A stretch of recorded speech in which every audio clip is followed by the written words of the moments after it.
¿qué tal? Muy buenos días. Gracias por acompañarnos para iniciar este martes 5, que uno naturalmente tempranito tiene que ponerle buena cara, pero es un día en el que aquí, tanto por la magia de las generaciones que vinculamos, como por el espíritu musical que hay, tendremos que hablar de Anthony Ríos empezando. Pero todo eso es después del cálido saludo aquí en la mesa para Yanessi Espinal, Nelson Rodríguez, Pablo Macchini. ¿Cómo les amanece, chicos? Bueno, decir buenos días es eso, es un decir. Buenos días. Bueno, buenos días. Al calendario le faltan días para dedicárselo a algo. Hoy es el Día Mundial de la Eficiencia Energética. Oye, Saba. Chupe usted y déjeme el cabo. Ay, Dios mío, buenos días.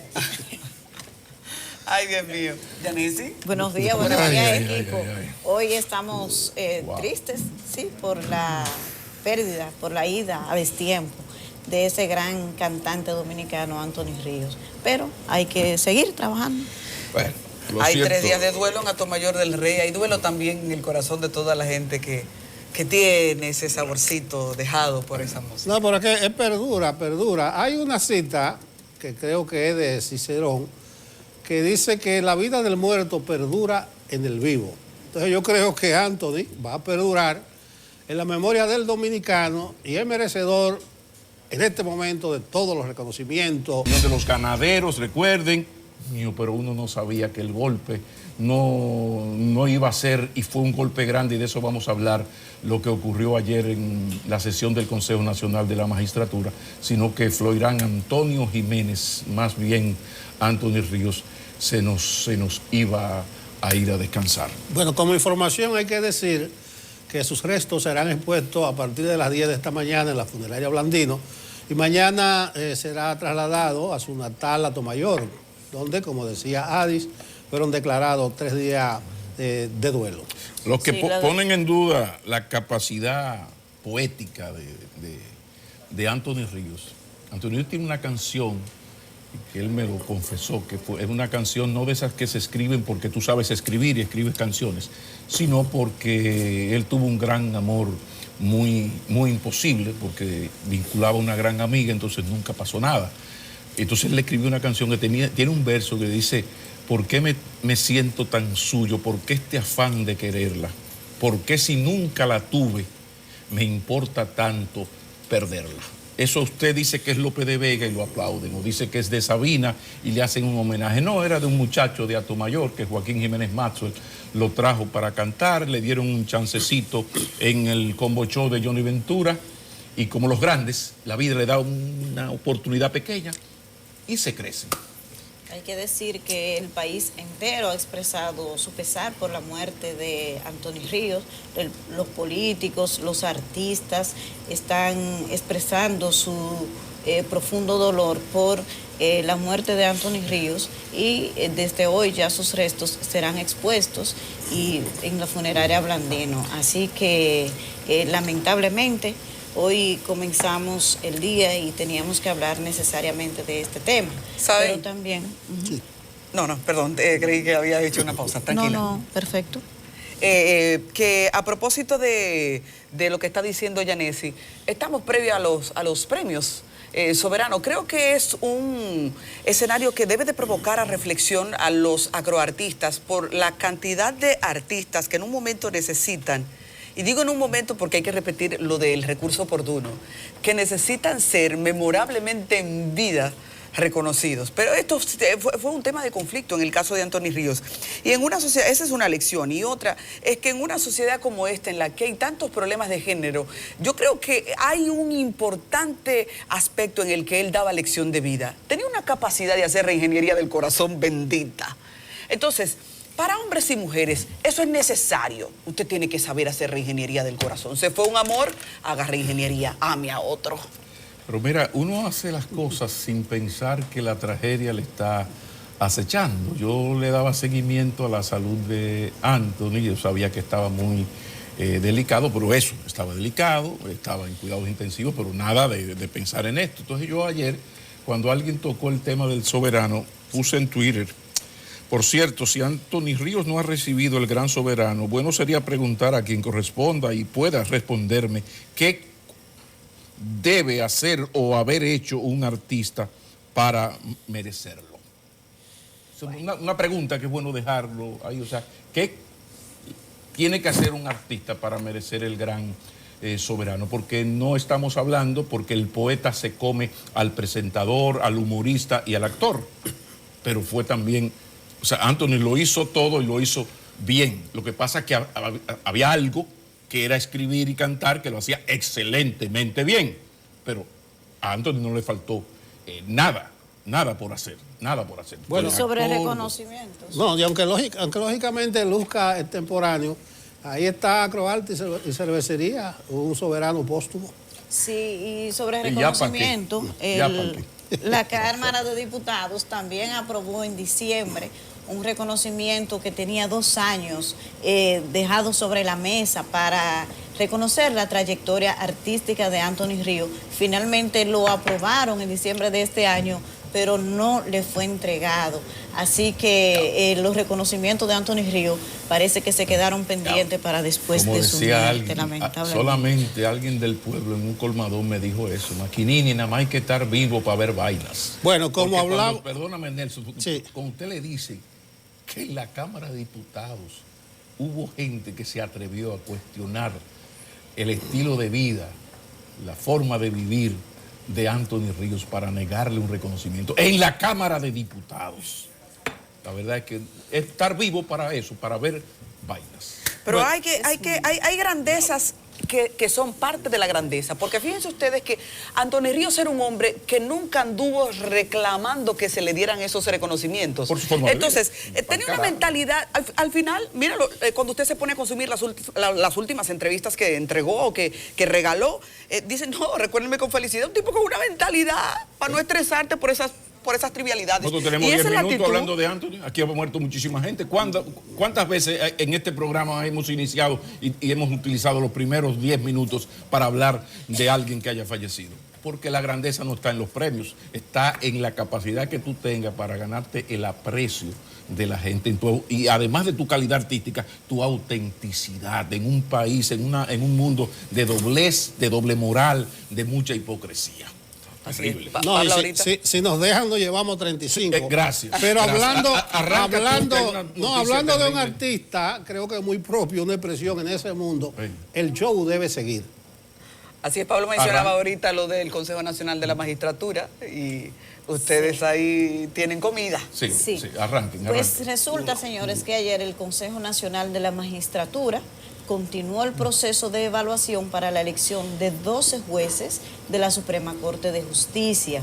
Entonces inició con las entrevistas a 10 magistrados que han optado para que el Consejo los considere para seguir o no en la Suprema Corte de Justicia. 10 en total fueron entrevistados, pero solamente el tema de los cuestionamientos del Procurador General de la República a la jueza presidenta de la Sala Penal de la Suprema Corte de Justicia, Miriam Germán Brito, es lo que ha generado toda una revolución, por decirlo de alguna manera, en la opinión pública. Pero nadie debe poner en duda el derecho y la calidad que tiene un consejero de cuestionar a los postulantes a jueces de la Suprema, así se llame Miriam Germán Brito. Tampoco un postulante puede pensar que estaría exento de ser sometido a cuestionamientos, así se llame Miriam Germán Brito. El punto de esto es la forma en que el Procurador General de la República, que no tenía una carta, sino 3 bajo la manga, para cuestionar de alguna manera la honestidad de la jueza presidenta de la Sala Penal de la Suprema Corte de Justicia. Los cuestionamientos del procurador Jean Alain Rodríguez, que usó 3 temas, uno un documento anónimo, otro un documento de unas propiedades a uno de sus hijos y otros un cuestionamiento de uno de los jueces de la provincia de Santo Domingo de supuestas gestiones de la jueza para favorecer imputados. El punto es que esa forma en que el procurador canalizó sus cuestionamientos viola el reglamento del Consejo Nacional de la Magistratura en su artículo 26, que entre las cosas que prohíben figura dar crédito a documentos anónimos, es decir, exige el reglamento que se identifique la persona que genera cuestionamientos, pero también que al cuestionado se le debe informar, por lo menos con 24 horas de antelación, para que tenga la oportunidad de defenderse. Pero eso no fue lo que vimos ayer durante la entrevista, donde el país entero tiene los ojos puestos en este proceso por la importancia que reviste para el sistema de justicia, para el sistema institucional y por todo lo que eso significa. Pero otra variable que el Procurador General de la República no tomó en cuenta al momento de exponer sus cuestionamientos fue a quién está cuestionando. La presidenta de la Sala Penal de la Suprema Corte de Justicia, Miriam Germán Brito, lleva 40 años de servicio público en el sistema de justicia. Durante todo ese tiempo, la dama ha construido una imagen de mujer honesta, que imparte justicia de manera imparcial, con apego únicamente a la ley. Y si usted, como autoridad, piensa cuestionar eso, yo creo que lo más racional sería hacerlo de la manera que genere confianza y credibilidad en la ciudadanía, porque de lo contrario entonces pasa lo que estamos viendo, que quien está quedando cuestionado es la autoridad, es el Procurador General de la República, por la forma en que ha encauzado su cuestionamiento. Ya lo dijimos al principio, cuestionar es válido y es un escenario para usted validarse como servidor público honesto o para demostrar lo contrario. Pero la forma en que el Procurador General de la República llevó estos cuestionamientos realmente no lo dejan bien parado. Lo que generan es más interrogantes a por qué lo hizo de esa manera, si el propio reglamento del Consejo dice cómo se hacen esas cosas, si usted tiene una objeción, las objeciones y reparos están contenidas en el artículo 26 del reglamento. ¿Por qué violentarlas? ¿Para qué? Para no generar entonces confianza y credibilidad en la ciudadanía sobre lo que usted está diciendo. Eso es lo que me genera como un poco más cuestionamientos. Más que decir que no tiene validez o no tiene, a pesar del espionaje y todo el proceso que se hizo en estos documentos anónimos, que él le dio tanta validez, que dice que tienen como respaldo fotos, videos y una serie de cosas que dejan entredicho el papel que jugó el Procurador General de la República. Lo que pasa, compañeros, es que el asunto es más grave, es muchísimo más grave, y no solamente es de forma, sino de fondo. Creo que es bueno leerles a ustedes el artículo 26, porque a partir de ahí es que uno puede presentar lo grave de todo esto. Rápidamente, artículo 26, objeciones y reparos. Mientras dure el proceso de presentación de candidaturas y preselección y hasta 3 días después de publicada la lista de preseleccionados, cualquier persona o institución podrá someter a la consideración del Consejo objeciones y reparos a las candidaturas. Importante esto. Cuando el Consejo le atribuya mérito en principio a una objeción o reparo, comunicará la misma al aspirante de qué se trate para que en un plazo de 24 horas se pronuncie sobre el particular. Para que en un plazo de 24 horas se pronuncie sobre el particular. Párrafo 1. Las comunicaciones que se remitan al Consejo como objeción o reparo a un aspirante nunca podrán ser anónimas y deberán contener los datos de quienes las formulen. Deberán estar motivadas y avaladas con las pruebas que respalden cualquier situación imputable al candidato y solo tendrán la finalidad de contribuir al proceso de toma de decisión por parte del Consejo. Párrafo 2.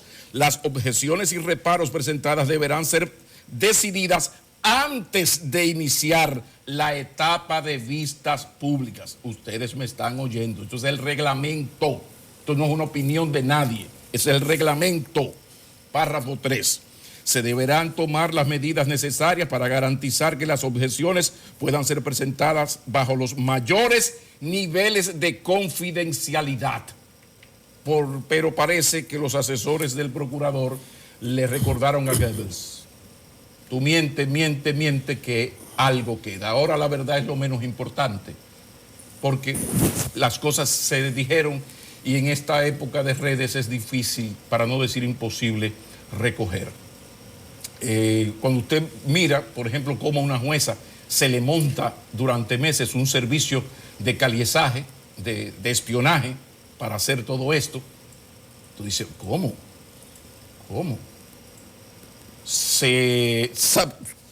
Lo acabo de leer, ¿no? A partir de este reglamento, yo le quiero decir cosas a esta señora. Entonces yo agarro la carta anónima, me invento una carta anónima y le digo lo que yo quiero. Entonces, yo decía fuera del aire aquí, señores, ¿por qué cuando yo estoy hablando, y creo que a mis compañeros les ocurre igual, de gente seria y honorable, siempre a uno le viene a la cabeza Negro Veras? Yo tengo un afecto especial por Negro Veras. ¿Sí? Porque eso es porque es de las Águilas. No, porque es toda una vida, un comportamiento de toda una vida. Entonces aquí cuando se habla de una jueza honesta, se habla de Miriam Germán. Estoy de acuerdo con Yanissi. No significa que ella está por encima del bien y del mal. Sí, pero vamos, si tú tienes pruebas, sigue el reglamento. ¿Por qué no se sigue el reglamento? No, porque no interesaba el reglamento. Lo que interesaba era soltar esto. ¿Y quién lo va a recoger? Y uno desde el foro público de Trujillo no veía una cosa así. O desde aquellos juicios a los muchachos de la izquierda, que hubo un momento que don Virgilio Bello Rosa le dijo al juez, coño juez, pero cambie la granada, que esta es la misma, ya han metido preso a 15 muchachos de la izquierda con la misma granada. O sea, ¿cuál es la lectura de esto? Que esto no es tan simple, porque esta es una persona que fue crítica del procurador y el procurador se la guarda, pero no solo se la guarda, sino que me imagino que el recurso del Estado, porque no creo que ese servicio de espionaje y caliezaje haya sido pagado con su dinero, o sea, con los recursos del Estado, yo le monto un servicio. Y quizás el caliezaje de poca calidad no le dijo que el hijo de la jueza es una persona de condiciones de salud especiales, con algunas dificultades que no hay por qué tocar. Y ella explicó quién era el padre, o sea, todo. El problema es que en esto lo menos importante ya es la verdad. Lo grave de esto es, por un lado, el mensaje que se le envía a quien se atreve a cuestionar a la Procuraduría General, al Procurador General de la República. Eso es lo grave, pero también algo muchísimo más grave. El Ministerio Público no es independiente, el Procurador es el Ministro de Justicia. Entonces, ¿por qué usted enlodar el nombre de su presidente, que fue el que lo nombró? Porque a mí hay que convencerme, a mí hay que traerme el video para convencerme de que el presidente Danilo Medina sabía de eso. A mí hay que sentarme y presentarme el video. O sea, mientras a mí no me traigan un video, eso no fue así. Sí, pero ¿quién lo nombró? Entonces, ahora hay que ver qué va a pasar a partir de este momento, porque como les digo, por eso leí el reglamento, ahí hay todas las violaciones del mundo, además algo inédito. O sea, tú montarle un sistema de caliezaje a una persona con una investigación de fotos, además también, como le digo, con cierta brutalidad, porque ¿a quién se le ocurre, si me voy a entrevistar con Nelson para algo secreto, decirle nos vemos en el supermercado nacional? O sea, 27 con Lincoln, ¿a quién se le ocurre? Pero además esa señora siempre ha reconocido su amistad con el señor Víctor Díaz Rúa. No es que te encontré. Entonces poner como un acto delictivo que salieron de la casa con un paquete. ¿Cómo que salieron como una casa con un paquete? Aunque entonces que subrepticiamente se reunió. ¿Cómo que subrepticiamente? Pero insisto, aquí lo de menos es que nos pongamos a discutir si sí o si no. Lo grave de esto es el precedente que se ha creado. Porque yo digo que esto a uno lo que le remite es al foro público, en el sentido de ponte donde el capitán te vea, que si afectas al poder, yo te tiro los ladrillos y te tiro a matar. Y eso era en los años 50. Imagínense ahora con estas redes que, como les digo, la verdad es lo menos importante. Entonces creo que esto que ha ocurrido, inédito, con un sistema de espionaje a una jueza, con una carta anónima para decir lo que él quería decir, pero no quería presentarlo él. Esto es algo, habrá un antes y un después, y hay que estar muy atentos, tan atentos que yo termino citando lo que siempre se cita en estos momentos, en situaciones como estas. Primero se llevaron a los judíos, pero como yo no era judío no me importó. Después se llevaron a los comunistas, pero como yo no era comunista tampoco me importó. Luego se llevaron a los obreros, pero como yo no era obrero tampoco me importó. Más tarde se llevaron a los intelectuales, pero como yo no era intelectual tampoco me importó. Después siguieron con los curas, pero como yo no era cura tampoco me importó. Ahora vienen a por mí, pero es demasiado tarde. Bertolt Brecht. Ay, ay, ay. Yo quiero hablar algo del método, del esnable, es el término. Pablo mencionó el foro público, de triste recordación. Incluso condenar a una persona con el rumor público y bajo el anonimato transgrede normas elementales, como el derecho a la presunción de inocencia, a ser escuchada por un tribunal, todo ese tipo de cosas.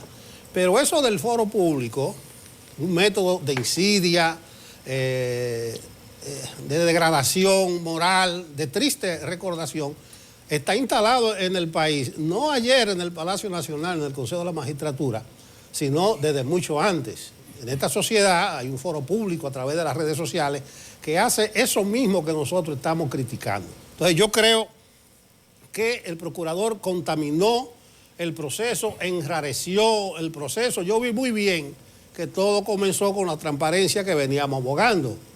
Pública, televisada, esa evaluación, un hito.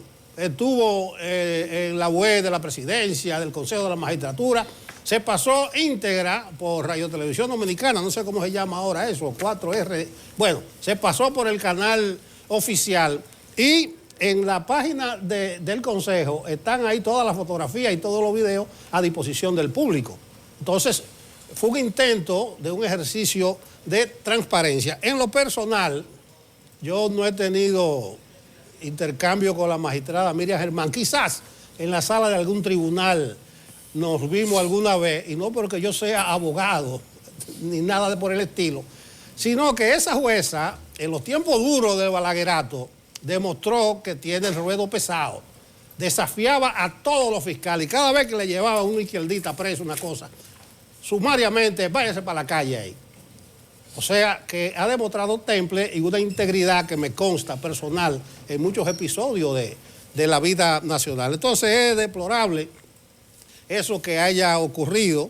Ha sido claro la lectura del artículo 26 en sus párrafos, donde expresamente, lo que yo no entiendo, cómo ocurre si expresamente el párrafo 1, ya Pablo lo llevó, pero hay que subrayarlo.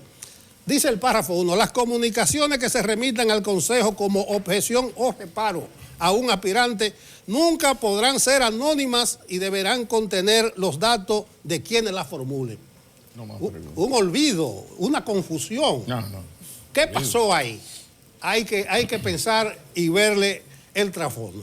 Pero por otro lado, señores, y veo que el tiempo no nos va a dar para poder entrar en las interioridades del comité político del PLD, aunque tenemos a don Rafael Alburquerque como nuestro invitado, que es miembro del comité político, es decir, que habrá chance de hablar del comité político. No entendí para nada qué pasó en ese comité político anoche, porque incluso su resolución principal de una comisión, bueno, en la cual también forma parte Rafael Alburquerque, para adecuar los estatutos de partido a la ley de partido y a la ley de régimen electoral. El 27 de octubre, la resolución número 2 del Comité Central, la leo, dice, reformar los estatutos para adecuarlos a la ley 3318. O sea, eso fue decidido con la ley de partido hace 4 meses, lo que quiere decir que el PLD no había hecho nada en ese sentido y hoy viene y se repite. Además de que se introdujo la modalidad, o van a hacer ellos la petición de las primarias semiabiertas, porque eso es lo que indica la depuración del padrón para que saquen a los miembros de otro partido. Creo que eso es posible porque incluso estaba revisando la ley de partido y en su artículo 45, en el párrafo 2, dice: cada partido, agrupación y movimiento político tiene derecho a decidir la modalidad, método y el tipo de registro de electores o padrón para la selección de los candidatos y candidatas. Es decir, que ellos van a elegir un padrón que sea depurado, sin los militantes de otro partido. Pero me llama la atención que esa decisión del PLD puede chocar en algo con lo que estaban diciendo en estos días los voceros más prominentes de Leonel. O sea, ¿qué decían ellos? Todos los colegios habido y por haber, 16.000, 17.000 colegios, que voten los 7 millones. Eso decía Bauta, y lo escuché a Roberto Rosario también. Y lo otro fue el costo de la primaria. Ahí no se habló. Recuérdese que el presidente de la Junta dijo que estaba pendiente que el comité político del PLD se reuniera el lunes 4 de marzo, pero no se habló del costo de la primaria. Ahora bien, Peralta, José Ramón, dijo ayer que la Junta va a asumir, a saldar lo que se gaste en la primaria, y eso será incluido en el presupuesto complementario, o sea, ese presupuesto que se manda al Congreso a mediados o a finales de año, como lo está haciendo Danilo, y ahí los chelitos que van sobrando de aduana, de impuestos internos, se redistribuyen, y la partida que no usaron algunos ministerios se redistribuyen, y ahí entonces iría el financiamiento de la primaria, que es la misma gravedad, porque entonces el gobierno, el Estado, está asumiendo en violación de la ley electoral, de la ley de partido, el costo de la primaria. Así es. Bueno, señores, vamos con el pendiente de que ese tema todavía se profundice más, a irnos a la pausa, y con la invitación ya de que en el próximo bloque vamos a hablar con el ex vicepresidente de la República y también dirigente del PLD. Ustedes sabrán que este pastel tiene un buen relleno. Tú sabes que don Rafael fue de los que elaboró el actual Código Laboral y es uno de los 5 o 8 especialistas a nivel continental más reputados. O sea que tenemos bocatos y cardenales porque le vamos a entrar de una vez con lo del comité político, pero hay que sacar tiempo para hablar del Código Laboral y estas discusiones en torno a él. Sí, por favor, no se mueva, que continúa Enfoque Matinal.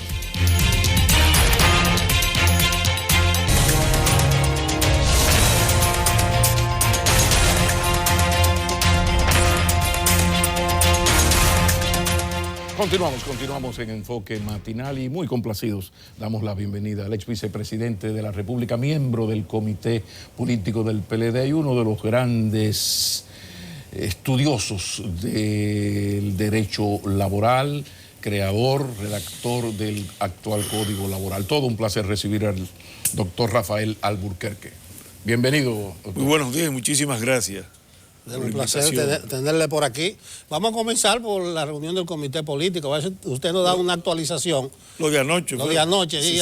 Se creó una comisión para adecuar los estatutos. Yo le decía que en el Comité Central del 27 de octubre ese punto se acordó, adecuar los estatutos.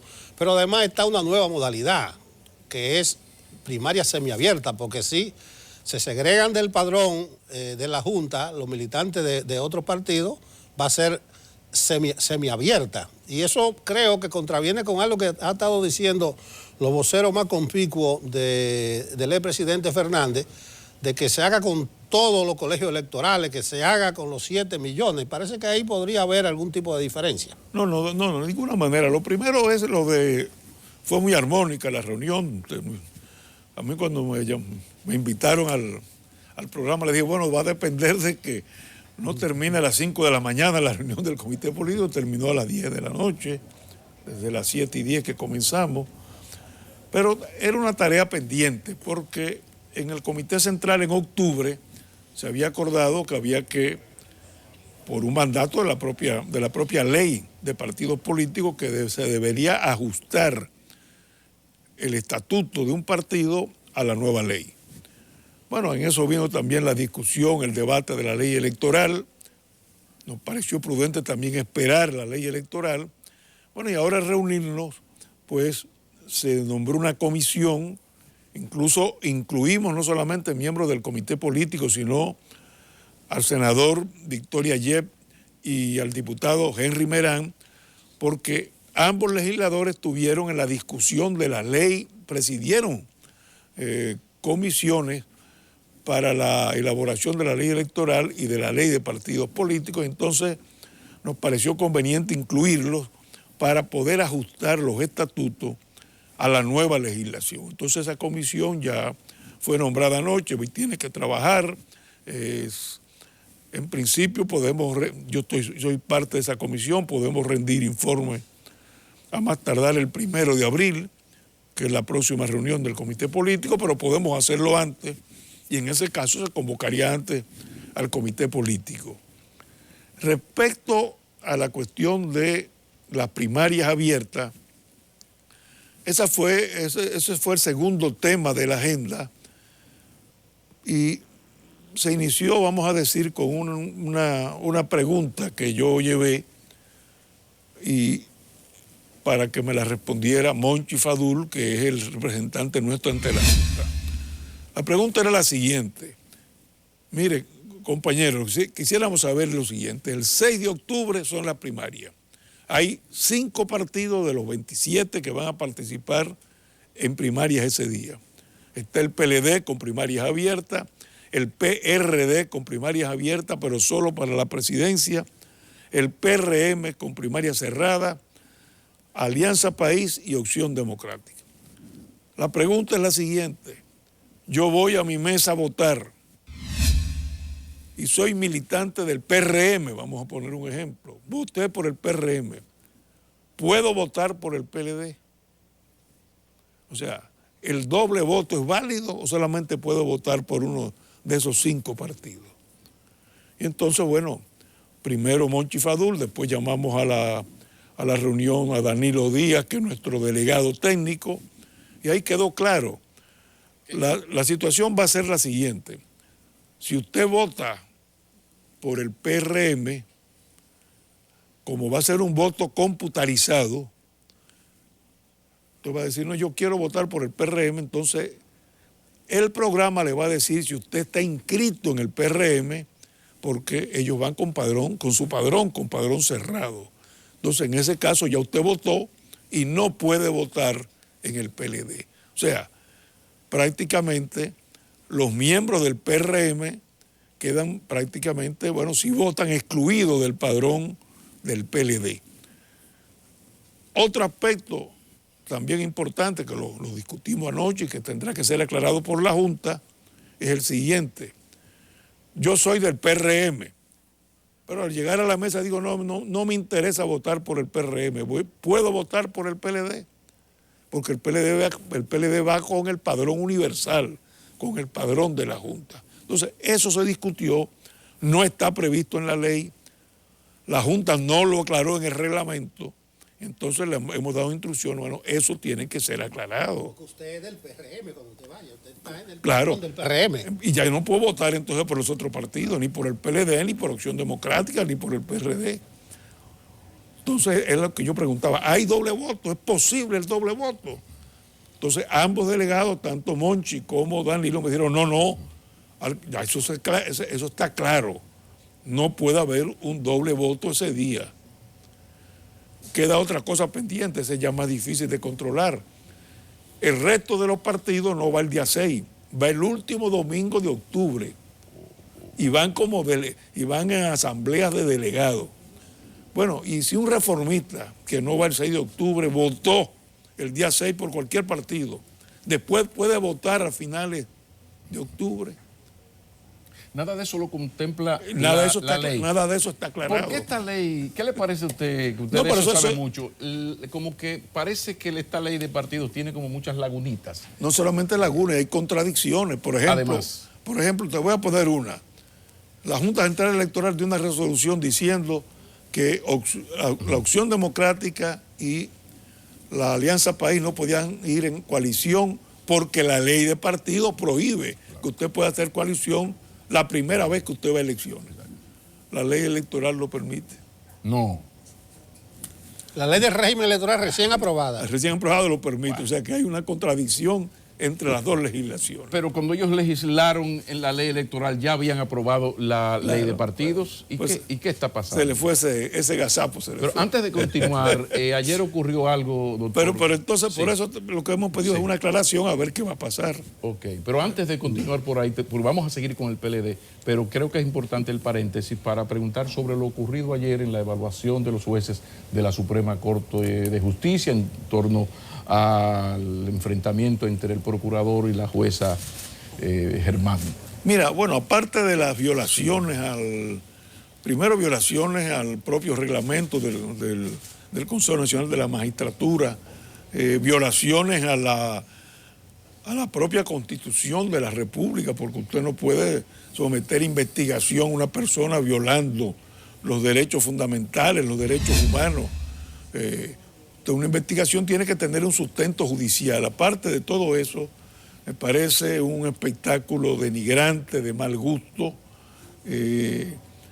Miriam Germán es un ícono de la justicia, 40 años, con una reputación bien ganada. Los que hemos ejercido la profesión, que tenemos años, más de 50 años de graduado, pues nos llena siempre de respeto y de admiración la trayectoria de la magistrada Miriam Germán, de manera que la única forma de calificarla es de un irrespeto, de una actitud arrogante, de prepotencia de parte del Procurador General, y yo diría de una persona que se le han ido los humos a la cabeza. Yo creo que el cargo le quedó grande, no conoce la judicatura, tal vez por su juventud no conoce la judicatura, pero yo sentí vergüenza ajena. O sea, los abogados de vieja data sabemos quién es Miriam Germán, y yo creo que la judicatura y los abogados le debemos una excusa a la magistrada Miriam Germán por ese irrespeto de este jovencito que se le han ido los humos a la cabeza, por no decir la palabra que corresponde. Volviendo al comité político, el presidente de la Junta Central Electoral había dicho que esperaría el lunes 4 de marzo a que el comité político se reuniera y discutiera el asunto del financiamiento. Eso parece que no ocurrió ayer. Sí, lo discutimos. ¿Qué ustedes acordaron sobre el financiamiento de las primarias y lo que dice el artículo 47 de la ley de partidos? Mira, dos aspectos fundamentales. El primero, el que nosotros, en virtud de la ley de partidos y del artículo 47, tenemos que financiar nuestras primarias abiertas. Eso le corresponde al partido. Ahora, ahí volvemos de nuevo a los errores de la ley. Nosotros estamos dispuestos a financiar nuestra primaria. Y la ley dice de los recursos que da el Estado a través de la Junta Central Electoral. Pero un artículo más adelante dice que nosotros no podemos utilizar los recursos que nos da el Estado como nosotros queremos. Vamos a pagar la primaria, no, pero solamente podemos utilizar el 40%, porque hay 1% para educación, hay otro % para candidatura. O sea, que la propia ley nos limita también el financiamiento, porque nos dice solamente es un 40%. Eso es un aspecto. Segundo aspecto, que le vamos a pedir a la Junta que lo aclare. La Junta va a establecer unas primarias sobre la base de, o sea, no son electrónicas, sino automatizadas, no van a estar conectadas al Internet, pero van a ser, tiene que comprar toda una serie de instrumentos, de aparatos para poder hacer la votación computarizada, vamos a decir electrónica, computarizada. La Junta tiene que aclarar, esos equipos que va a comprar la Junta no solamente son para la primaria, son también para las elecciones municipales de febrero y para las elecciones nacionales de mayo. De manera que ese gasto Hay que prorratearlo, espérate. no se lo pueden imputar únicamente a la primaria. Claro. Ese gasto tiene que ser asumido por la Junta. Y si la Junta no tiene dinero, bueno, tendrá que recurrir al gobierno para solicitarle que lo incluya en un presupuesto complementario. Yo creo que eso ha sido mal explicado por la Junta. Usted no le puede imputar ese gasto totalmente a la primaria, porque es un equipo que va a ser utilizado en las elecciones nacionales Doctor, y municipales. ¿Y cómo explicar entonces todas estas contradicciones, todas estas cosas, ilogicidades, en un momento donde todo el mundo sabe que hay una crisis de confianza hacia las instituciones de la democracia, incluidos los partidos políticos? Entonces, la confianza en el árbitro es una cosa, debería ser algo intocable, pero uno ve como que todo gira en torno a unas discrepancias, unas contradicciones que afectan la credibilidad del proceso. No, precisamente por eso le pedimos a nuestro delegado que lo antes posible se hable con el presidente de la Junta, con los demás miembros de la Junta, porque eso hay que aclararlo a la ciudadanía, porque si no se provocan estas desconfianzas. Entonces quiere decir que todo ese dinero va a ser para la primaria. No, cada quien debe financiar su primaria, perfecto. Pero es que hay parte de ese dinero que va a ser utilizado en la adquisición de equipos que van a ser utilizados también en las elecciones nacionales. Pero también hay la desconfianza hacia un PLD muy rico y gubernamental que si tuviesen los partidos que financiar sus primarias, va de robo, en el sentido de que es el que tiene mayores posibilidades, sería una desventaja. O sea, la situación uno la ve sumamente preocupante en cuanto a la credibilidad del proceso, es grave. Pero mira, la verdad es que los propios partidos, en cierta forma, bueno, pues seríamos, y nos incluimos nosotros, seríamos nosotros los propios responsables, porque si yo soy miembro de un partido de oposición, bueno, y analizo ese escenario, digo, no, esto no conviene porque ¿dónde voy a sacar los recursos? El partido de gobierno tal vez tenga más recursos, entonces, bueno, pero usted lo aprobó. Usted aprobó esas primarias. Usted aprobó que esas primarias iban a ser financiadas por los propios partidos políticos. Eso, bueno, son las reglas de juego que usted mismo se dio, a nadie se le impuso. Ahora, para nosotros también es un gran sacrificio, vamos a aclarar eso.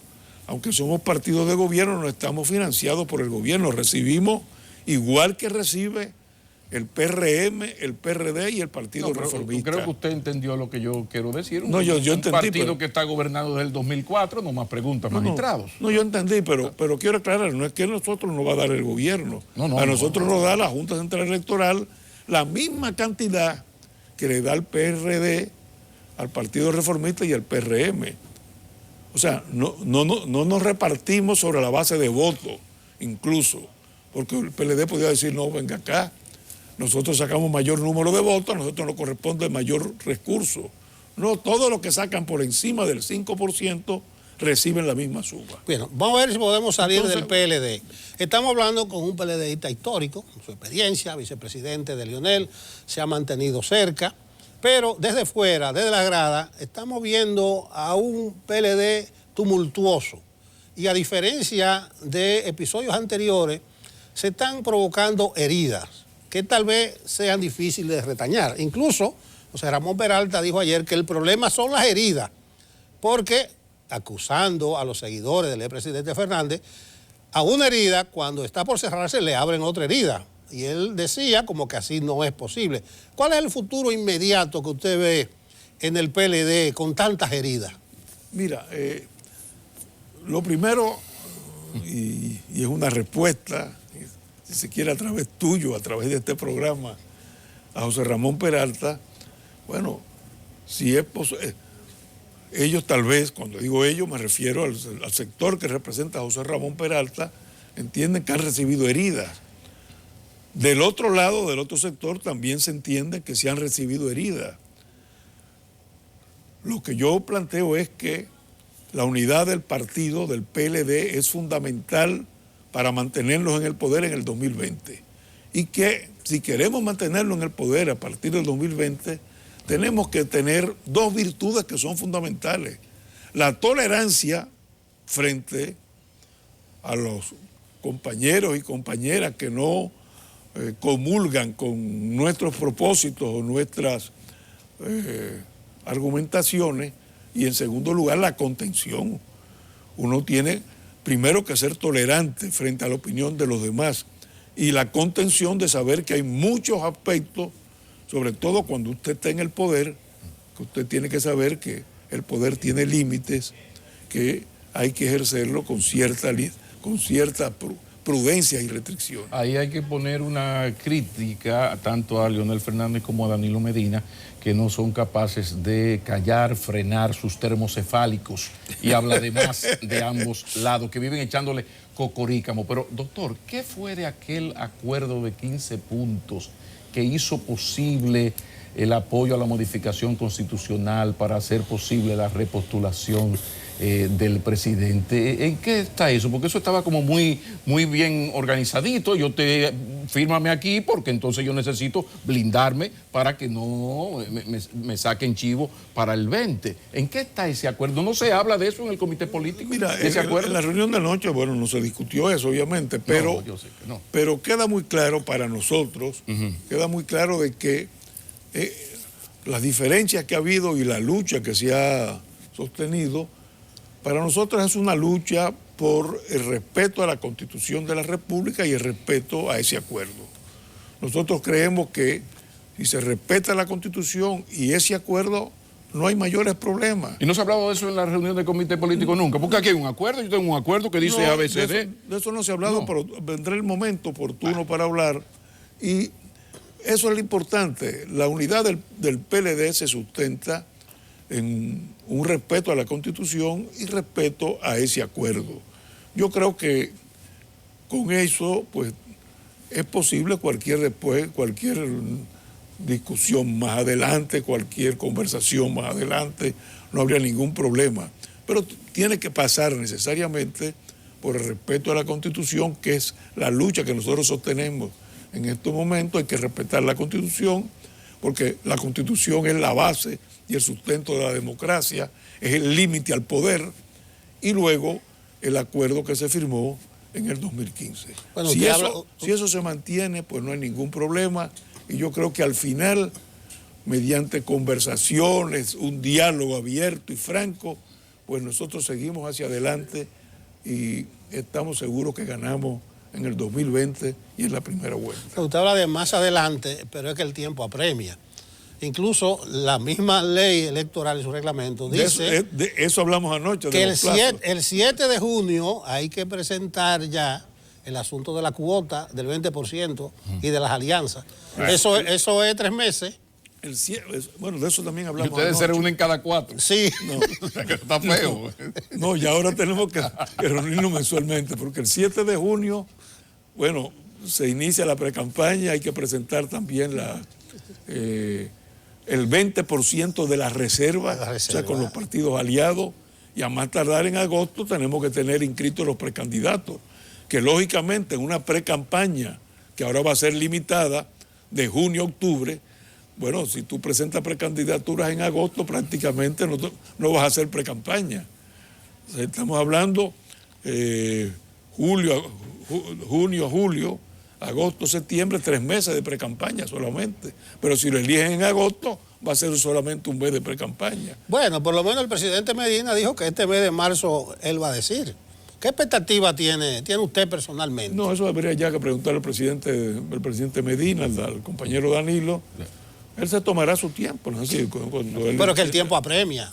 Eso es lo que estamos hablando. Y hay plazos también. Y hay plazos fatales. Hay plazos que son fatales. Doctor, si estuviese Peralta sentado donde usted está sentado, yo le diría lo mismo de Danilo Medina, pero quien está el doctor Alburquerque, entonces yo le voy a preguntar con relación al presidente Fernández. ¿Está Leonel Fernández consciente?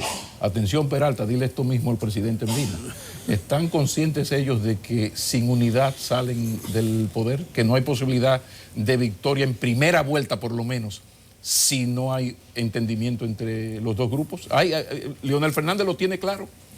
Mira, yo lo que porque ya yo no puedo responder ni por Danilo ni por Leonel, pero sí te puedo decir... ¿Pero usted lo tiene claro entonces? Pero yo sí tengo claro de que es necesario la unidad del Partido de la Liberación Dominicana y que se debe ser lo suficientemente prudente para poder mantener esa unidad. Ahora, nosotros sí tenemos una lucha por un principio, no tanto por una candidatura, sino por un principio, la Constitución debe respetarse, porque de lo contrario vamos a desestabilizar, no al PLD, que va a sufrir obviamente y que podría fraccionarse, sino desestabilizar el país, que es lo peor, porque sería una violación, o sea, tú me dirás, no es violación porque habrá reforma en el Congreso Nacional, pero ¿a qué precio? A un precio en estos momentos un 70% de la población entiende que no debe haber la reelección, que no debe reformarse la Constitución, ya se reformó una vez y lógicamente el país caminaría hacia un problema muy serio, sobre todo frente a la democracia y a la institucionalidad en el país. Bueno, vamos a aprovechar, como decía Pablo al principio, a ese experto en materia laboral, de derecho al trabajo. Esto es 3 por 1. La actualización y modernización del Código Laboral. Ahora se instaló en estos días. Hay años discutiendo eso, pero parece que el gobierno de un momento le picó alguna avispa y está acelerando eso. Usted ha estado participando en una de las comisiones. Sí, sí. ¿Cómo marcha eso y cuál metodología que se está aplicando? Bueno, yo he estado participando como asesor jurídico de las centrales sindicales. No de la parte del No del Ministerio gobierno, de Trabajo, no, del sino gobierno, sino gobierno. De las centrales. de las centrales sindicales. Sí, sí. Es bueno subrayar El eso, gobierno ¿no? está representado por el ministro de Trabajo y los técnicos del ministerio. Ok. Bueno, se acordó una primera reunión tripartita y entonces ya el gobierno se había reunido, los técnicos del ministerio y del Ministerio de la Presidencia, entiendo, con el sector empleador y habían logrado acuerdos de diferentes artículos. Y entonces los empresarios mismos solicitaron que el gobierno se reuniera con las centrales sindicales y que acordara con las centrales sindicales aquellos puntos en que las centrales estarían de acuerdo y aquellos que habría discrepancia. Bueno, ese proceso, el mismo día que nos reunimos tripartitamente, por la tarde se prolongó la reunión entre gobierno y centrales sindicales, luego lo hicimos en la semana siguiente y deberíamos haberlo hecho esta semana, pero hubo una suspensión, creo que la pidió el gobierno o algunas centrales sindicales, de eso no puedo dar razón. La cuestión sí sé fue que se suspendió la reunión y que se está en espera de que se pueda reanudar de nuevo el diálogo entre gobierno y centrales ¿Y qué sindicales. se puede hacer con dos temas que han destacado y que separan mucho, que es lo de la cesantía, que es un derecho adquirido por los trabajadores, pero también el mundo cambió y el Código Laboral se ha quedado atrás? Está el asunto, por ejemplo, de los horarios, porque es una realidad que la gente, los horarios ya que hay instituciones, negocios que abren, algunos hasta amanecen, como creo que hay un supermercado que amanece. Entonces, todos estos cambios, se está bien claro de parte de los trabajadores de que si bien hay derechos adquiridos que tú no me puedes quitar, yo tengo que aceptar algunos cambios. Mira, yo he hablado mucho con las centrales sindicales, el punto para ellos nodal, fundamental es la cesantía. Okay. Ahí son muy intransigentes. En cuanto a la jornada, los horarios flexibles, creo que se puede llegar a un acuerdo, habrá que discutirlo y ver hasta qué punto se puede llegar a algún acuerdo que permita la renovación o la actualización para enfrentar los tiempos modernos. Bueno, yo creo que le hemos sacado el jugo al doctor Alburquerque. Hemos hablado con el especialista en derecho laboral, con el abogado y también con el altísimo dirigente del comité político del PLD, ex vicepresidente de la República. Todo un placer, doctor. No, gracias a ustedes. Continúa Enfoque Matinal.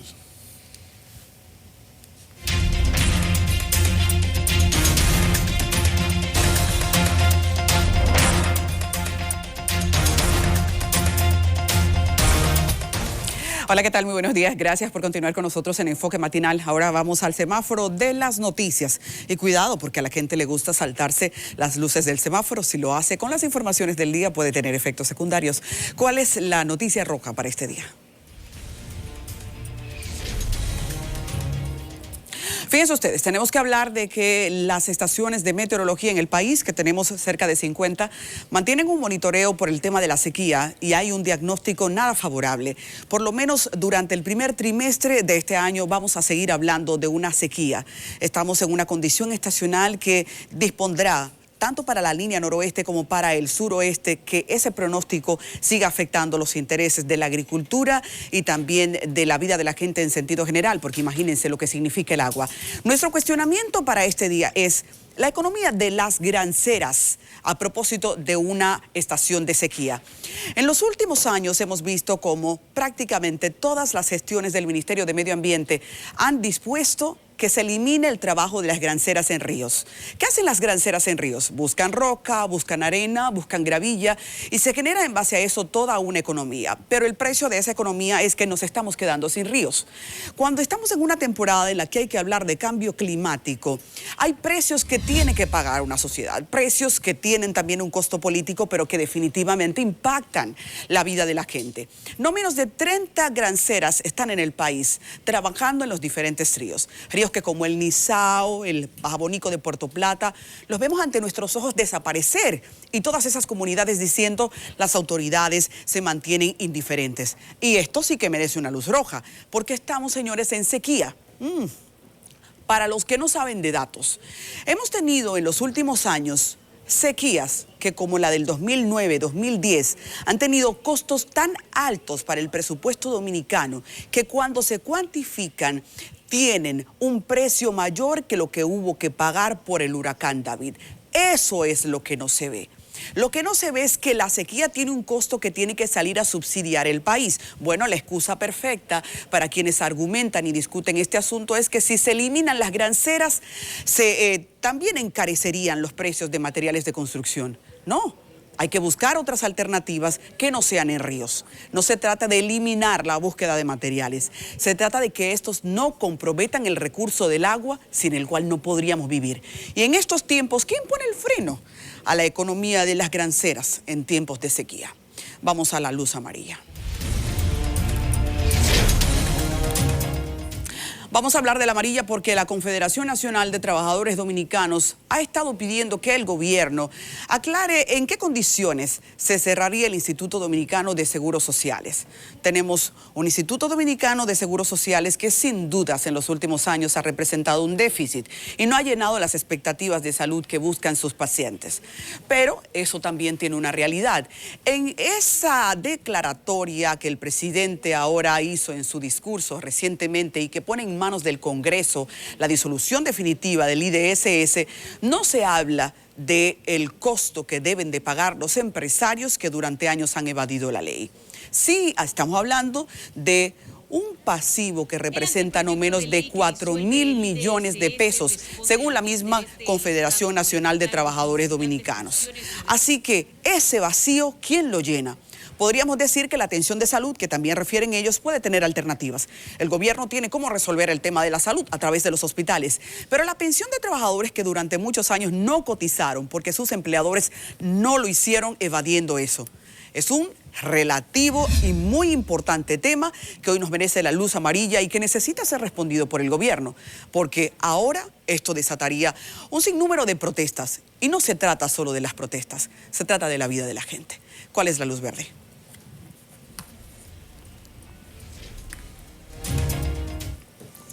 Miren ustedes, en esta luz verde justamente lo que queremos es animar a los dominicanos que viven en el extranjero. Gracias por la sintonía a ellos. Tenemos un reporte altísimo de los dominicanos que están en el extranjero y hay un recurso. Es que se pueda transmitir la dominicanidad a los hijos de ellos, aunque estén en otros países, a través de este portal que ahora ya dispone Relaciones Exteriores. Yo soy dominicano.org, un sistema fácil para que los hijos de dominicanos reciban esa nacionalidad sin tener que venir al país. Y con eso eso estarán más cerca. Transmitir esos valores es parte de lo que queremos para seguir expandiendo esto de la dominicanidad, que de hecho acaba apenas de terminar su mes patrio. Así que con cariño, hasta aquí el semáforo.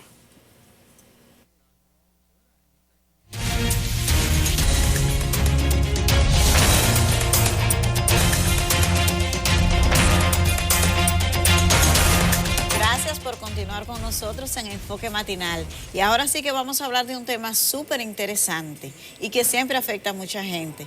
Se trata del tema laboral, específicamente relativo a los despidos injustificados que muchas veces se cometen contra los empleados, públicos o privados. Y para eso tenemos aquí en el estudio a la abogada Rosa Pérez, quien nos va a ilustrar.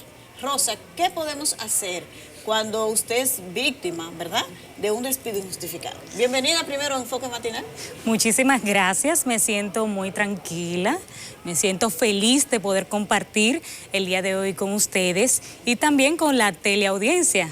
Así que qué bueno es tratar de temas tan interesantes para la población en sentido general, y si vamos a hablar de despido injustificado. Pero antes de hablar de despido injustificado per se, hay que definir el concepto. ¿Qué es despido? Pues estamos hablando de la terminación del contrato por voluntad del empleador. Sí, estamos hablando de que usted, por la autonomía y la voluntad, artículo 1134 del Código Civil, usted tiene derecho como empleador a prescindir de los servicios de un colaborador que se encuentre en sus instalaciones. De igual manera, aparte del despido de esa figura, existe la dimisión, que es la voluntad del colaborador por alguna causa determinada, pues prescindir de los servicios o de dejar el empleo. ¿Dimisión o renuncia? El dimisión, porque es por una causa determinada, porque usted puede renunciar y decir, bueno, yo me voy porque tengo una oportunidad laboral nueva, me van a pagar más dinero, entonces yo me voy, yo no tengo una causa determinada, pero cuando yo dimito es porque en el empleo me están haciendo una serie de cuestiones que se da muchísimo en la práctica, que por ejemplo el empleador no quiere pagar, ¿verdad?, las prestaciones, y lo que decide es, bueno, voy a ver cómo esta persona le hago cosas dentro del trabajo para que deje el empleo. Entonces, él puede decidir, el empleado, dimitir. Me voy porque me están haciendo una serie de cuestiones. Ahora bien, está también otra figura que es importante conocer. Le estoy hablando de las tres figuras, que es el desahucio. El desahucio es que sin ninguna causa, cualquiera de las partes, es decir, el empleador o el colaborador empleado, puede decidir dejar el empleo. Simplemente, bueno, me voy, tengo una mejor oferta, o en ese caso, cuando estamos hablando de desahucio, hay que pagar todas las prestaciones laborales en caso del empleador. Pero en el caso del despido, que es el que no corresponde, el despido puede ser justificado e injustificado. Cuando es justificado es por alguna de las causales que establece el artículo 88 del Código de Trabajo y también el artículo 45 del mismo código. ¿Qué cosas, por ejemplo, te pueden a ti despedir? ¿Por qué? ¿Qué es una causa justificada? Una causa justificada. Es que usted llegó borracho, que eso se ha dado muchísimo. Usted llegó borracho, en un estado de embriaguez, y entonces está viendo, llegó a las instalaciones en ese estado. Eso es una causa que establece el artículo 45. ¿Qué otra causa? Que la empresa tiene secretos profesionales, secretos industriales, propiedad intelectual que ese colaborador no debe revelar al público. Entonces, o sea, la confidencialidad. Exacto. Si usted violenta esa cláusula que mayormente en las empresas grandes está en el contrato de trabajo estipulado, pues usted puede ser despedido justificadamente si usted se va a las trompadas también con un dueño de la empresa, hasta con un... O sea, agresión física.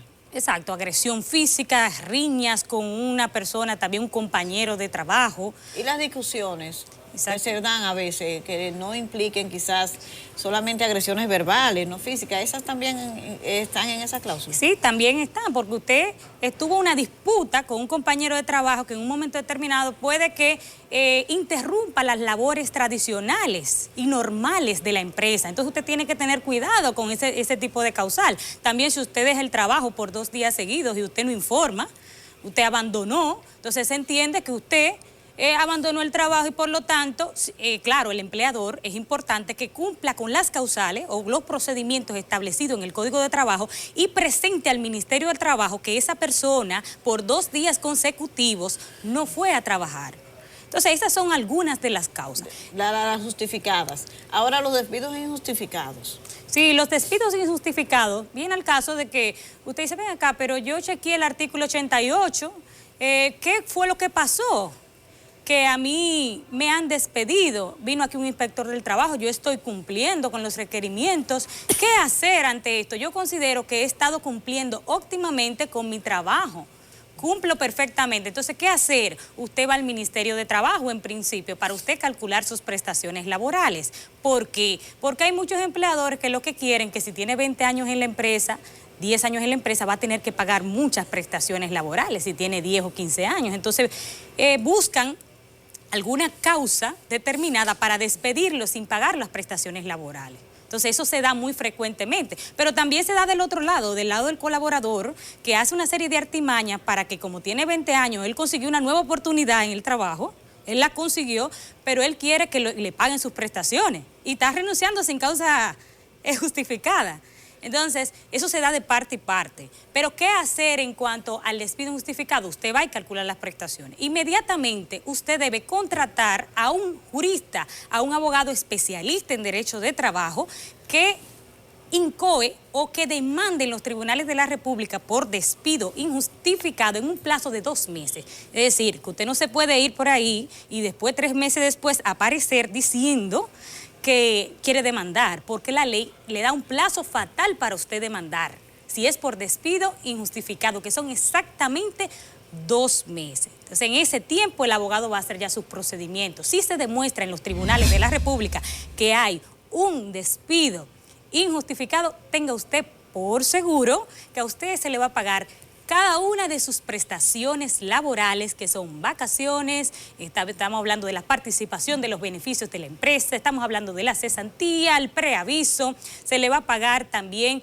las bonificaciones exactamente no, porque ya eso es otra cosa, pero todo lo que tiene que ver con sus prestaciones, salario de Navidad, esa es parte de las prestaciones también de trabajo, se le va a pagar totalmente en los tribunales de la República. Eso sí, son procesos que duran su tiempo, no se le puede decir que vamos a tener una sentencia de la noche a la mañana, sino que ustedes saben cuáles son las deficiencias de los tribunales de la República en cuanto a la celeridad, a pesar de que eso es un principio. Se toma mucho tiempo generalmente ver concluido un proceso de ese tipo. En materia de trabajo, a diferencia de otras jurisdicciones, es más rápido, porque estamos hablando del trabajo, que es un deber, un derecho que debe salvaguardar y proteger el Estado, porque a través del trabajo el ser humano tiene una vida digna. Por eso estamos hablando que el Código de Trabajo es un código bastante garantista, que protege a la pieza que considera más débil, que en este caso es el empleado.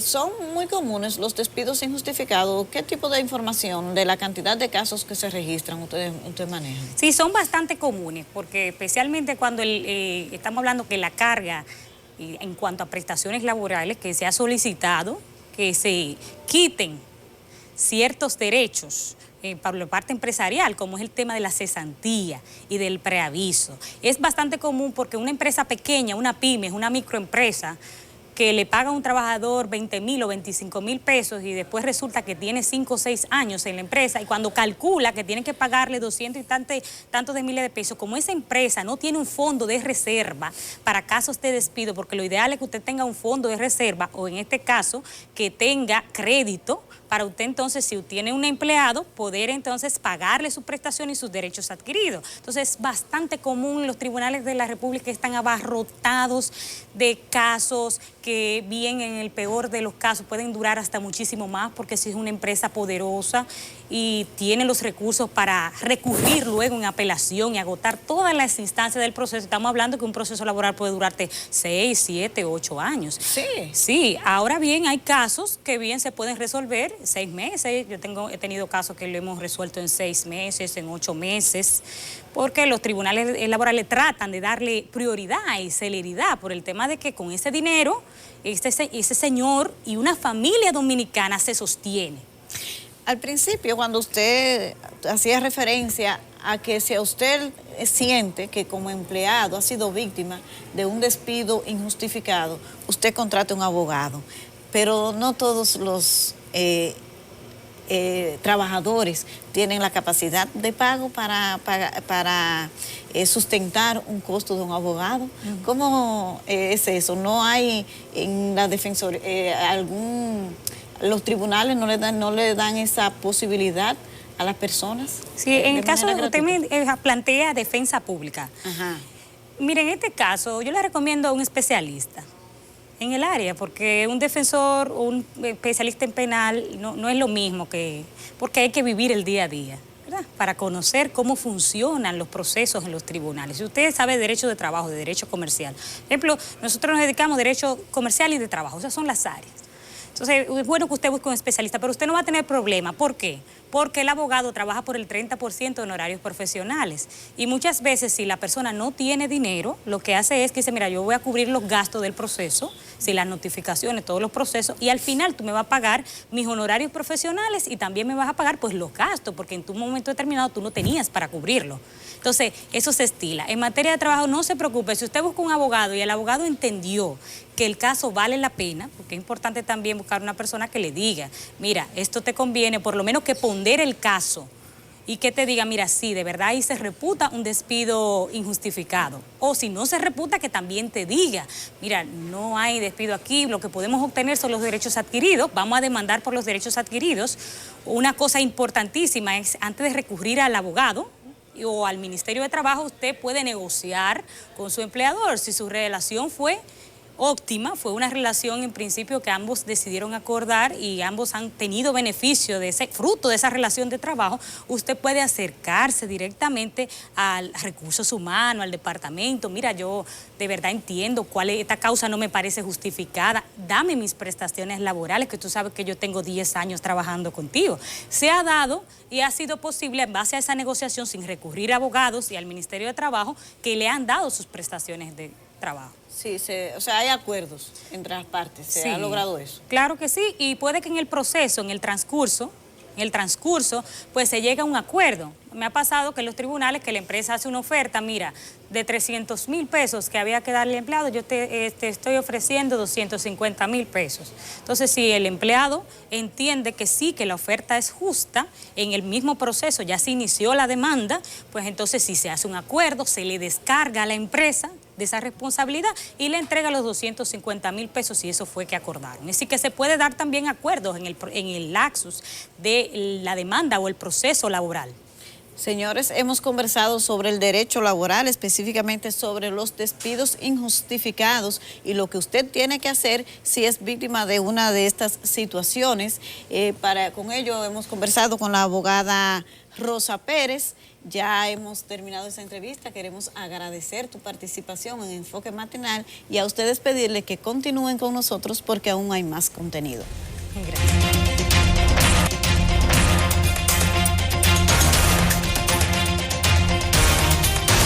En estos tiempos de las redes, les damos nueva vez los buenos días para saber cómo están justamente las redes de CDN. Samuel Guzmán nos acompaña para este desafío. Buenos días, Samuel, ¿cómo te va? Buenos días, Adis. Buenos días a los amigos de Enfoque Matinal. Una vez más, con las tendencias en las redes sociales, los protagonistas. No vamos a presentar el video de Víctor Díaz Rúa y el abogado aquel porque no lo hemos conseguido. A los que nos están escribiendo. Nada más preguntan el video. Sí, que tengan paciencia. Yo no sé qué extraño porque siempre en una boda hay muchas cámaras, pero ese video no ha salido a la luz para ver por fin y al cabo quién ganó, porque hay dos autoproclamados ganadores y no sabemos todavía cómo definir. Pero lo que sí tenemos entre los protagonistas de esta semana en las redes sociales es al señor Omega estrenando un nuevo look, señores, un look carnavalesco. Yo no sé quién le está asesorando, si el objetivo era llamar la atención y generar opinión, pues ahí lo tenemos, pero los que no somos del patrón de belleza que se ajusta a estos tiempos y en estos países americanos, tenemos que tener mucho cuidado, señores, con los tonos de colores que utilizamos, lo que aquí de este lado del mundo nos llaman medio feo, ¿verdad? Tenemos que cuidarnos un poco, don Omega, mírenlo ahí, con unos colores azul, rojo, amarillo, y no sé qué más. Es una mezcla como entre el actor de Jesucristo y algo más.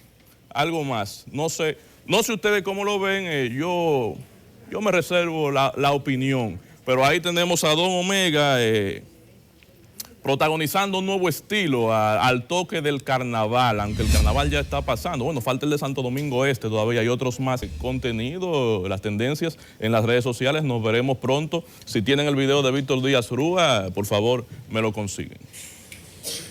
Gracias, gracias. Yo estoy riéndome aquí porque Pablo. Yo se lo envié al chat y yo no sé por qué no lo subieron. Yo tengo el video de la galleta. La galleta. Pero ya en exclusiva. No hay tiempo, sí, en exclusiva. Será cosa de mañana. Tenemos ahí el video de la Bastante galleta. interesante. Pero déme 30 aumentó mis expectativas. Deme 30 segundos para despedirme. Pablo, la entrevista con el doctor Alburquerque, nos dimos cuenta que la ley de partido, la ley electoral, tienen más lagunas que la de Guirigrí y de La Redonda y Limón, de aquí del este. La de Rincón. De Rincón también, la de sí. Rincón, Atillo. O sea, tantas imperfecciones, tanta laguna. Aquí dijo el señor McKinney hace 1 o 2 semanas que se preparen porque aquí alguien va a echar un jabón en el sancocho en determinado momento. No, lo que hay que orar, ponernos en oración para que en las elecciones el que gane por lo menos con 300.000 votos de diferencia. Yo estoy en oración hace tiempo, pero yo digo que el día, con todas las irregularidades, torpezas, la cultura de marrullería de la política nacional, el día que un partido gobernante le gana a la oposición por menos de 50.000 votos, nos vamos a entrar a tiros. Bueno, en los tiempos de Balaguer se ganaba hasta con 33.000. No, ahí incluso ni se ganaba. Pero no apueste, Pablo, porque acuérdate que en el 16 la diferencia fue 1.200.000 votos. Precisamente.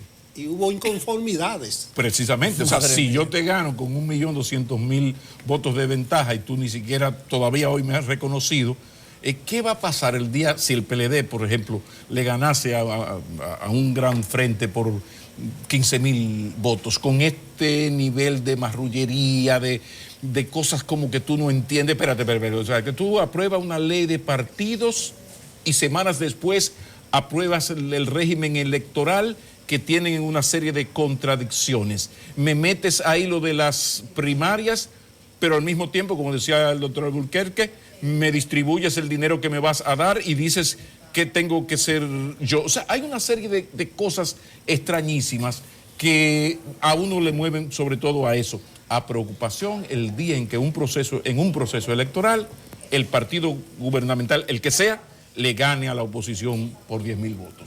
Yo estoy preocupado. Así es, y no olviden el padrón semiabierto que ha pedido el PLD a la Junta Central Electoral, porque ese tema dará mucha agua que beber. Mire, un saludo a nuestros amigos que nos sintonizan en Facebook Live. En Facebook Live nosotros tenemos muchísima gente que nos sigue y no le damos el debido cariño a Adis. Cariños, entonces. Viene la autocrítica de mi parte. Comiencen temprano los cariños, como temprano les esperamos mañana a las 7 aquí en Enfoque Matinal. Pero hay una larga agenda en la que CDN está presente, así que no cambie. Buenos días.